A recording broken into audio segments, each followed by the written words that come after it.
Sebagai orang yang lahir dan besar di Indonesia, menurut saya pelajaran bahasa Indonesia adalah salah satu mata pelajaran tersusah pas sekolah dulu. Walaupun gitu, saya suka menggunakan metode 5W1H untuk menganalisa sebuah topik yang kelihatan rumit. Pada video ini, saya akan mencoba untuk mengaplikasikan metode ini untuk menganalisa jalan yang benar untuk mencari jodoh. Pertama saya akan mulai dengan what. Apa itu jodoh? Istilah jodoh atau biasa disebut soulmate adalah konsep yang sudah ada dari zaman manusia bisa menulis dan telah diselidiki oleh filsuf-filsuf terkenal dari zaman dulu. Filsuf hebat seperti Plato, yang seumur hidupnya jomblo, punya ide kalau semua manusia memiliki cinta di hatinya dan dengan itu kita akan menarik jodoh yang merupakan belahan hidup kita yang hilang. Lalu setelah bersatu, kita akan jadi sempurna bersama jodoh kita. Sebagai jomblo yang pesimis, menurutku idenya itu terlalu romantis. Zaman sekarang soal perjodohan lebih simpel kalau dilihat seperti game 2 player. Saya yakin kebanyakan orang pasti mau main dengan orang lain. Tapi kesulitannya adalah mencari orang lain yang pas dan mau nemenin main.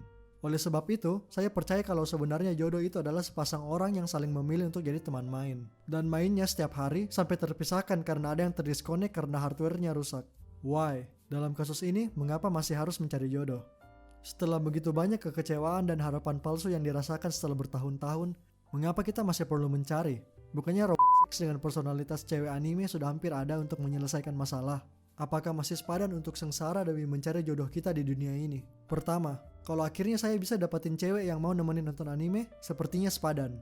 Kedua, leluhur-leluhur yang membawa kita ke dunia ini melewati banyak tantangan maut, seperti bertahan hidup di situasi ekstrim tanpa internet, pindah-pindah tempat tinggal untuk mencari peluang lebih baik, dan bertarung melawan penjajahan Belanda hanya untuk dijajah lagi sama Jepang. Dan mereka sekarang semua lagi ada di surga dan melihat kalau keturunannya sedang putus asa karena habis di friendzone sama gebetannya sambil peluk-peluk bantal gambar kartun. Jangan putus asa, ingatlah kalau para kakek-kakek di surga mendukungmu. Where? Dimanakah jodoh saya? Dengan melihat peta dunia, kemungkinan besar soulmate kita berasal dari daerah yang warna merah. Walaupun saya juga terbuka dengan kemungkinan dia berasal dari sini. Dari cerita-cerita yang saya dengar, banyak orang bertemu pasangannya di tempat publik seperti kantor, sekolah, dan dimanapun kita biasa bertemu orang lain. Walaupun mungkin beberapa tempat bisa jadi pertanda buruk, seperti rumah melayat dan ruang ganti gym. Walaupun sosmed dan dating app bisa dipakai untuk ketemu orang yang di luar jangkauan kita. Tapi saya hanya punya Twitter untuk baca berita dan akun Facebook yang terkunci karena saya kelupaan passwordnya. Karena kita tidak tahu pastinya dia di mana, mungkin keluar rumah dan bertemu orang baru adalah ide yang bagus. Untuk meningkatkan kemungkinan kita bertemu dengan orang baru yang bisa saja ternyata jadi jodoh kita. Ini adalah prinsip yang selalu saya tekankan tiap kali ada ajakan teman untuk keluar pas saya lagi update anime baru. When? Kapan saya akan bertemu dengan jodohku?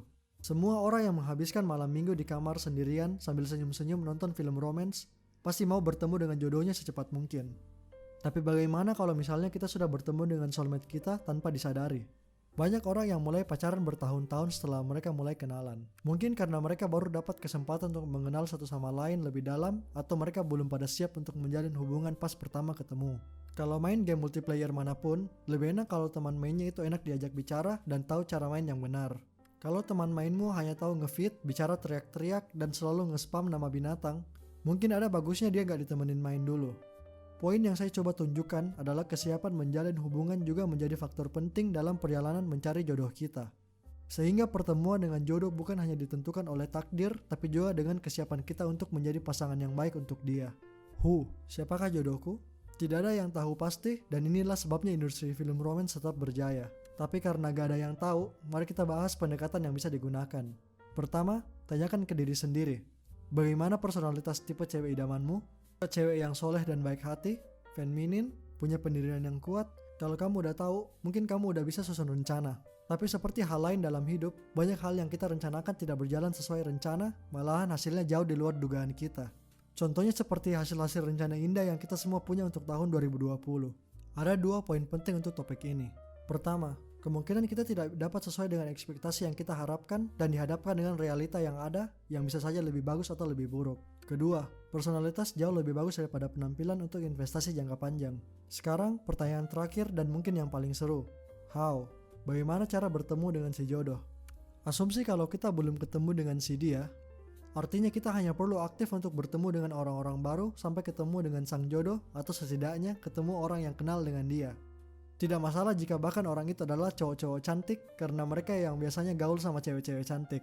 Zaman sekarang banyak orang ketemuannya lewat sosmed dan dating app. Sedangkan kalau kita bicara 15 tahun yang lalu, 99% pasti awal kenalannya secara offline. Kedua cara ini tentu masih tersedia dan tiap orang bisa mencoba sesuai dengan kenyamanannya masing-masing. Awal PDKT biasanya lebih bergantung ke pihak ceweknya kalau mau ngasih kesempatan buat si cowok. Tapi di tengah jalan, mulai keduanya yang maju dan mulai muncul tanda-tanda apakah keduanya pas atau tidak. Kalau dia maunya selalu harus diikutin, tapi kamu sudah terlanjur cinta, ingat saja kalau kamu cari jodoh dan kemungkinan dia cari pembantu. Segala cara pendekatan yang kamu pilih tidak ada yang salah. Tapi tidak ada juga cara yang sepenuhnya rentan dari respon pahit, seperti dikacangin, request follow IG ditolak, dan chat WA yang dibiarkan tenggelam. Kalau kamu sudah mencoba terus tidak dibalas, ingat saja kamu artinya sudah berani maju. Dan kita semua cowok-cowok jomblo yang gemetaran hanya untuk mulai ngechat, kami hormat ke kamu saudara. Sekian dari video ini. Saya berharap video ini dapat memberi beberapa pencerahan bagi jomblo-jomblo di luar sana. Friendly reminder kalau video ini dibuat sama orang yang sudah tidak merasakan cinta selama 6 tahun. Dan saya berharap semua saudara-saudara senasib dapat membalikan situasi ini semudah membalikan telapak kaki. Anyway, jangan lupa like dan subscribe, komen gimana pendapatmu soal video ini, dan sampai jumpa di video berikutnya. Bye!